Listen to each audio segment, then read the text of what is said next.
The transportation and logistics industry has its own set of challenges. In the hot seat, industry thought leaders take on M&A and what's driving the future of transportation and logistics. Are you ready for the hot seat? Welcome to In the Hot Seat with the Tenney Group. I'm Spencer Tenney. It's good to be with you. We've got a special client edition of the Hot Seat here with you today. With us in the Hot Seat, we've got Shawn Dancer, former owner of Dancer Logistics. Shawn, welcome to the Hot Seat. Hey, thanks for having me, Spencer.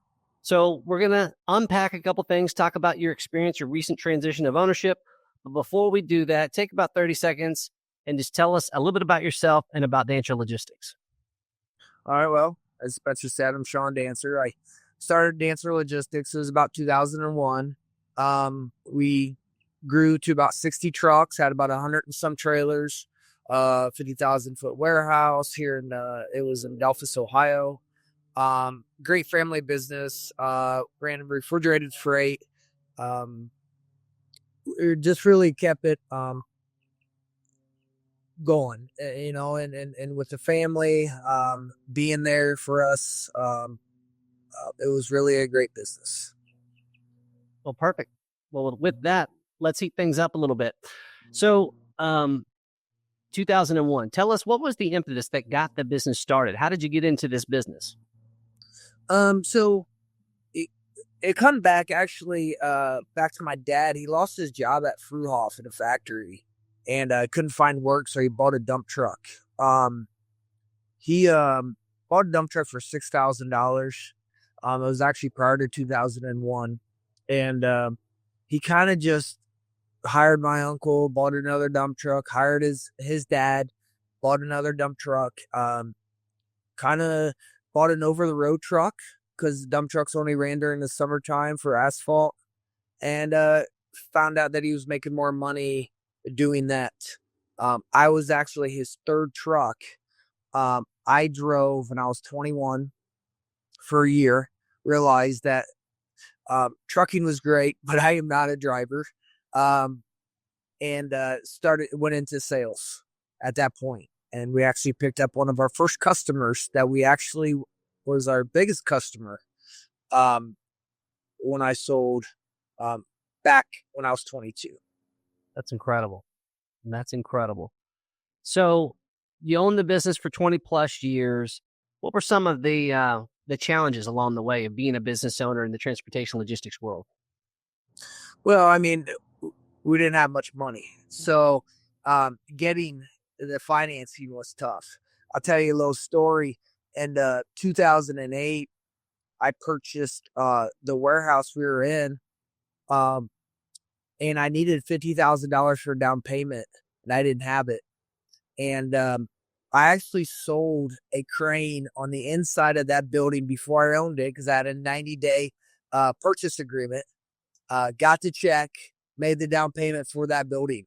So it is kind of a funny story, but that's how, we just didn't have that much money back then, in 2008. And we lived on a lot of credit cards prior to that to get what we needed. The struggles, employees, finding the right one. So I was lucky I did. The regulations, just everything about trucking made it difficult, and when I first started, I had no clue about trucking, didn't know what to invoice, didn't even know what a broker was, just spent pretty much time in my 20s learning. No, I love that. I think that you kind of point out one of the common characteristics of business owners in this space, which is resourcefulness. And I think that you've got that in droves. So let me kind of fast forward and to the point where, at what point did you begin to say, I think I might want to transition ownership, maybe do something different? What were the factors that led to that? Well, I mean, I kind of set goals differently, I guess, in my life. Everybody has a different, obviously, goal. And most people look at it as they want to retire when they're 65. Well, I set a money goal. Okay. I said, I don't care what age I am. This is what I need to be at to retire. And by being able to sell, being able to make investments early on in my life, I was able to hit that mark. So in the regulations, trucking's not getting easier. It's not going to continue to get easier. Um, it was just a time to move on and maybe find something else.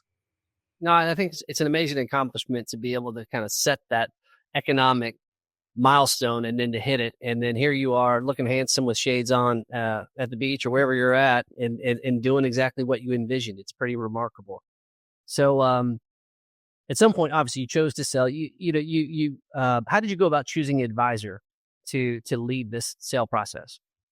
Well, to be honest, we had it for sale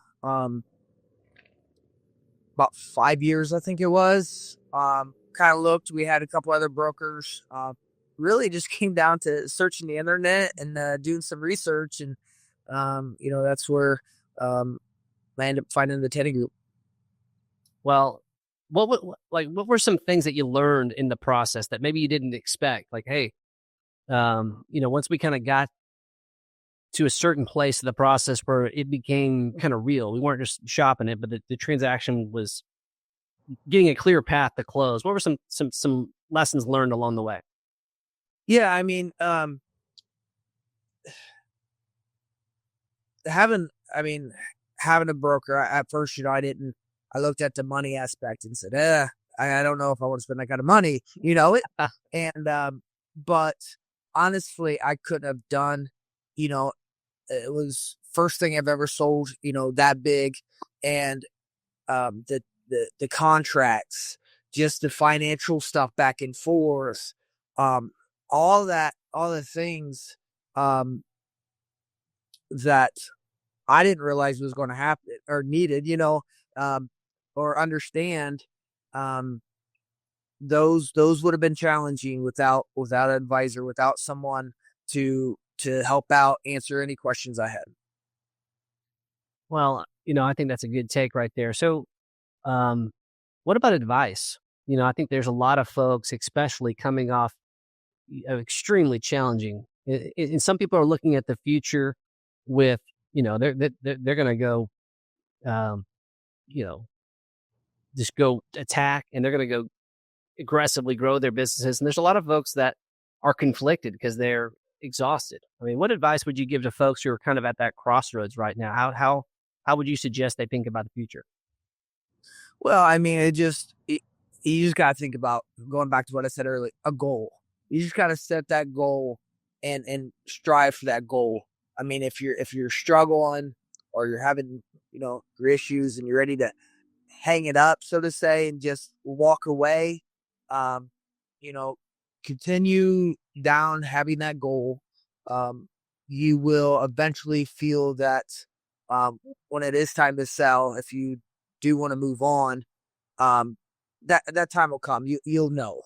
And but again, setting the goal, hitting that goal, and the drive to that goal. To what degree did, like, once you kind of reached and you knew that the money was going to be there, to what degree did that kind of take the emotional element out of that decision for you?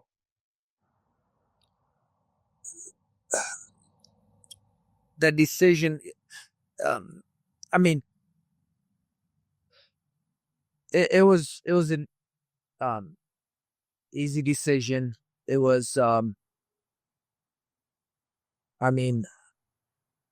yeah, losing my train of thought here, but the decision was easy to make. We talked to the family, obviously, and yeah, that's about it. No, and obviously, other folks, no matter how much preparation, I think it's very common to kind of agonize over this. I think what's kind of refreshing is seeing someone who's been in this 20 years. You set a goal, achieved a goal, and it was very simple for you to kind of transition to that next chapter. So let's talk about that chapter, Shawn. What are you up to? Like, what are you envisioning as far as what you see yourself doing with more capital and less obligations specific to trucking? Like, a year from now, what are you going to be doing? What are you doing? Well, I'm visiting my parents in Florida right now. Mm. So I got my pilot's license 2 years ago, and so I bought a plane last year.